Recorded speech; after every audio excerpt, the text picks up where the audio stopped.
Video শুরু হয়। Video শুরুতে আমরা দেখতে পারি যে এখানে রাত্রেবেলা যেখানে সেই সায়েন্টিস্টটাকে দেখতে পারি যে মেন ক্যারেক্টারের গার্লফ্রেন্ডের সাথে অনেক বেশি ঘোরাফেরা বা বলতে পারো সিনিয়র সায়েন্টিস্ট। ওকে, তা সে কিছু কাগজপাতি গুছাতে গুছাতে বলে যে লিরিল লো, তুমি কি এখনও কাজ করতেছো? তখন আমরা দেখতে পারি সে আর কেউ না, আমার মেন ক্যারেক্টারের গার্লফ্রেন্ডকে বলতেছে। সে বলে যে আমি সেই লাস্ট টপিক নিয়ে রিসার্চটি করতেছি। তখন এই কথা শুনে সে মেন ক্যারেক্টারের গার্লফ্রেন্ডের কাছে আসতে আসতে বলে যে তুমি সেই লাস্ট টপিক নিয়ে রিসার্চ করতেছো যে কীভাবে কাল্টিভেশন করে এর পরিমাণ বৃদ্ধি করা যায়। হ্যাঁ, কিন্তু আমি তোমাকে আগেই বলে দিয়েছি না, এটা প্রায় ইম্পসিবল। তখন এই কথা সে মেন ক্যারেক্টারের গার্লফ্রেন্ড বলে এই মুহূর্তে ভাইরাসের পাওয়ার বাড়ানো খুবই দরকার, আর অনেকে বাড়াতেও চাচ্ছে, কিন্তু এই মুহূর্তে শুধুমাত্র ভাইরাস ইনজেক্ট করেই নিজের পাওয়ার বৃদ্ধি করা সম্ভব, কিন্তু এতে অনেক বেশি রিস্ক। তাই আমি ভাবতেছি কোনোভাবে যদি কাল্টিভেশন টাইপের কিছু একটা সাহায্যে আমাদের পাওয়ার বাড়াতে পারি তাহলে মৃত্যুর হারও অনেক বেশি কমবে, আর এটি আমি খুঁজে বার করবই। তখন এই কথা শুনে সেই সায়েন্টিস্ট যেতে যেতে বলে আচ্ছা ঠিক আছে খুঁজে বের করো, কিন্তু নিজের শরীরের দিকে যত্ন নিও, অসুস্থ হয়ে পড়িও না। তখন এই কথা শুনে মেন ক্যারেক্টার গার্লফ্রেন্ড বলে আচ্ছা ঠিক আছে, চিন্তা করার কোনো দরকার নেই। তারপর শিফট গভীর রাত্রে আমরা দেখতে পারি যেখানে আমরা মেন ক্যারেক্টার বলতেছে যে এটাই কি সবচেয়ে তোমার ভালো আইডিয়া? হ্যাঁ, যে আমি ক্লিনার হওয়ার ভান করতেছি এটা তো ভয়ঙ্কর, কিন্তু এসব বেশি ভয়ঙ্কর না, এই কাপড়গুলো একটু বেশি সরো না? হ্যাঁ, আর এটা দেখে মনে হচ্ছে আমি একদম পারবাট। তখন এই সিস্টেম স্পিডকে দেখো ভাই, সিস্টেম স্পিড মেন ক্যারেক্টারকে মানে কেমন দোস্তার ধরে করতেছে ওটা সেক্সি। মেন ক্যারেক্টার কইতেছে কি যে তুমি আর একটু নিচে হাত দাও তারপর দেখো কি হয়। ভাই সিস্টেম স্পিডের কাহিনী দেখে আমি তো সেই হতভাগ্য। যাই হোক, তারপর আমরা এই ফালতু জিনিস ইগনোর করে দেখতে পারি যেখানে মেন ক্যারেক্টার আস্তে আস্তে যাচ্ছে আর বলতেছে যে সিস্টেম তুমি কি স্ক্যান করে দেখতে পারবা যে এখানে কোথায় ড্র্যাগন টিম সে ইটি লুকিয়ে রেখেছে বা আটকে রেখেছে? হ্যাঁ, তখন এই কথা সিস্টেম স্ক্যান করার চেষ্টা করে আর বলে যে না, এখানে সিগন্যাল কেমন যেন ট্রেবল, খুব ভয়ঙ্কর, এখানে আমি কিছু বুঝতে পারতেছি না। তখন এই কথা শুনে মেন ক্যারেক্টার বলে ইউজলেস, যখনই দরকার হবে তখনই ইউজলেস। তো কিন্তু তখন হঠাৎ করে মেন ক্যারেক্টারকে কেউ একজন চিলিয়ে বলে যে থামুন, সেখানে থামুন। তখন মেন ক্যারেক্টার পিছনে তাকানোর চেষ্টা করে আর বলে যে নো, আমি অলরেডি ধরা পড়ে গেছি। হ্যাঁ, তখনই আমরা দেখতে পারি সে আর কেউ না, মেন ক্যারেক্টার গার্লফ্রেন্ড বলতেছে তোমার মতন মাস্কুলার ক্লিনার আমাদের নেই, আর তাতেই বলো তুমি কে? আর আমি অলরেডি পুলিশকে ডেকেছি, নড়াচড়া করা বন্ধ করো। তখনই সিস্টেম স্পিড দেখে বলে এ বাবা, এটা তো তোমার গার্লফ্রেন্ড। তারপর মেন ক্যারেক্টারকে বলে যে তোমার হাত উপরে রাখো আর আস্তে আস্তে ঘোরো। তখন মেন ক্যারেক্টারের কথা শুনে সে ঘুরে যায়, আর ঘোরার সাথে সাথে মেন ক্যারেক্টারের গার্লফ্রেন্ড তাকে দেখে ফেলে, আর দেখার সাথে সাথে তার হাত থেকে তার বন্দুকটা পড়ে যায়, আর চোখ থেকেও পানিও পড়া শুরু করে দেয়, আর একটাই কথা বলে লিন হাউ। তারপর দৌড়ে আসে মেন ক্যারেক্টারের কাছে আসে, কিন্তু তখন হঠাৎ করে পুলিশ চলে আসে। পুলিশ এসে বলে টিম লিডার লো, আমরা চলে এসেছি। হ্যাঁ, কোথায় লোক কোথায়? কিন্তু তখন এই কথা শুনে মানে আমার মেন ক্যারেক্টার গার্লফ্রেন্ড বলে ও হ্যাঁ, আমি তো পুলিশকে ডেকেছিলাম, তারা অলরেডি চলে এসেছে। তারপরে মেন ক্যারেক্টারকে নিয়ে বলে আমাকে ফলো করো, এই কথা বলে একটা রুমের ভিতরে ঢুকে যায়। তখন সেই পুলিশরা আসে সে বলে যে এক মিনিট, আমি এখানে একটা আওয়াজ পেয়েছিলাম না? হ্যাঁ, কিন্তু কাউকে তো দেখতেছি না। তারপর বলে চলো একটু ভিতরে যেয়ে চেক করে আসি। এই কথা বলে তার পুরো টিম ভিতরে যায়। ভিতরে যে চেক করতেছে তখন আমরা দেখতে পারি মেন ক্যারেক্টার গার্লফ্রেন্ড কোথায় লুকিয়ে আছে। তখন তারা লুকিয়ে তো আসেই, কিন্তু তখন পুলিশগুলো আস্তে আস্তে তার দিক আগানো শুরু করে দেয়। তখন এটা দেখে সিস্টেম প্রচণ্ড ভয় পেয়ে বলে যে তারা চলে এলো। তখন এইসব দেখে মেন ক্যারেক্টার বলে যে তুমি ভয় পেতেছো? হ্যাঁ, তারা তোমাকে দেখতেও পারবে না। কিন্তু মেন ক্যারেক্টারকে জড়ায় ধরার কারণে সিস্টেম যে চুলটি সেটি মেন ক্যারেক্টার নাকের কাছে যায়, আর যা না হয় তাই হতে যায়। মেন ক্যারেক্টার কাশি দিবে, কিন্তু যা না হওয়ার তাও হয়ে যায় আবার। মানে ভাই এইভাবে যদি কাশি থামানো যেত তাহলে তো ভালোই হতো না? আমারও কেউ একটু যদি দিত। যাক, বাদ ইগনোর করো। তারপর পুলিশে ভালো করে না দেখে সেখান থেকে চলে যায় আর বলে চলো এখানে কিছুই নেই, অন্য কোনো জায়গায় যায় খোঁজা যাক।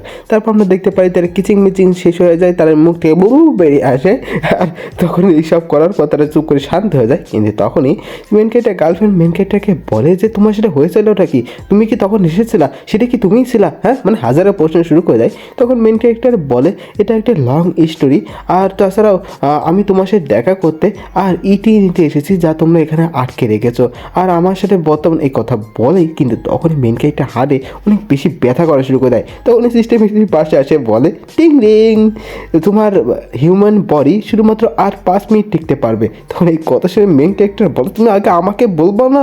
কিন্তু তখন এই সব দেখে মেন ক্যারেক্টার গার্লফ্রেন্ড বলে যে তুমি কার সাথে কথা বলছো, হ্যাঁ? তখন মেন ক্যারেক্টার বলে যে কারোর সাথে না, আর সবসময় মনে রাখবা যে আমি কখনোই যাই হোক না কেন তোমাকে কোনোদিনই আমি আঘাত করব না, আর তাছাড়াও আমার নিজের প্রিন্সিপালের বাইরে আমি কোনোদিনই যাব না। তারপর আবার ভাই, আবার আর সহ্য হতেছে না রে ভাই। তারপরে মেন ক্যারেক্টার নিজের হাতটা দিয়ে তার গার্লফ্রেন্ডের ঘাড় পেছাতে মারে আর তাকে বেহুশ করে দেয়।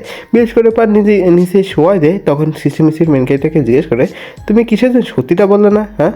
তখন এই কথা শুনে মেন ক্যারেক্টার বলে যে আমি শিওর যদি ড্র্যাগন টিম আমাকে কোনোভাবে খুঁজে বের করে তাহলে আমাকে কেটে ফেলবে রিসার্চ করার জন্য, আর লিটল জু আমাকে প্রোটেক্ট করতে পারবে না। তাই আমি নিজেকে পরিমাণ মতন পাওয়ারফুল বানাবো যাতে আমি নিজেকে এবং লিটল লুকে প্রোটেক্ট করতে পারি, তারপর তার কাছে আমি আবার ফিরে আসব। এই কথা বলে সেখান থেকে সে চলে যায়। কিন্তু তখন আমরা দেখতে পারি মেন ক্যারেক্টারের গার্লফ্রেন্ডকে যে সেখানে বেহুশ আছে, কিন্তু তার সাথে কিছু একটা হওয়া শুরু করে দেয়, তার ভিতরে কিছু একটা ফিল হওয়া শুরু করে দেয়, তার সাথে গ্রিন কিছু একটা হওয়া শুরু করে দেয়। দেখতে পাচ্ছ এখানে ভাই আমি একটা কথা তো বলতে যাচ্ছিলাম কিন্তু বললাম না, ওকে।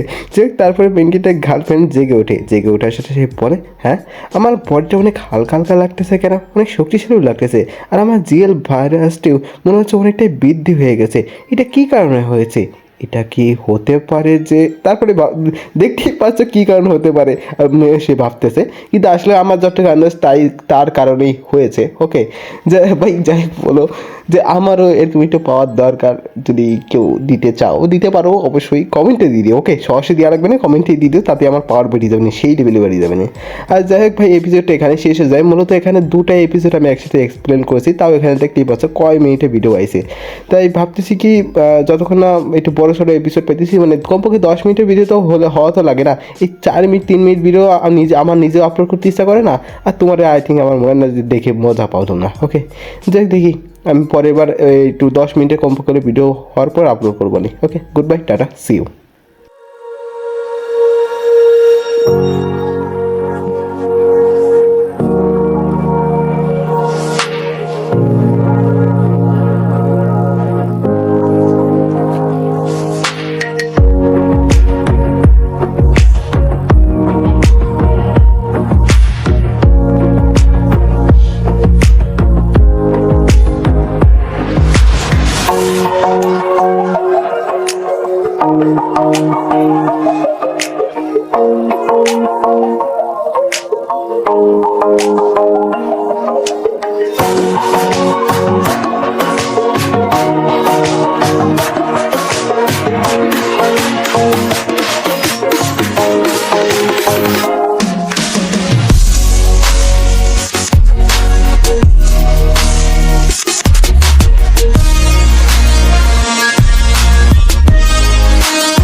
Thank you.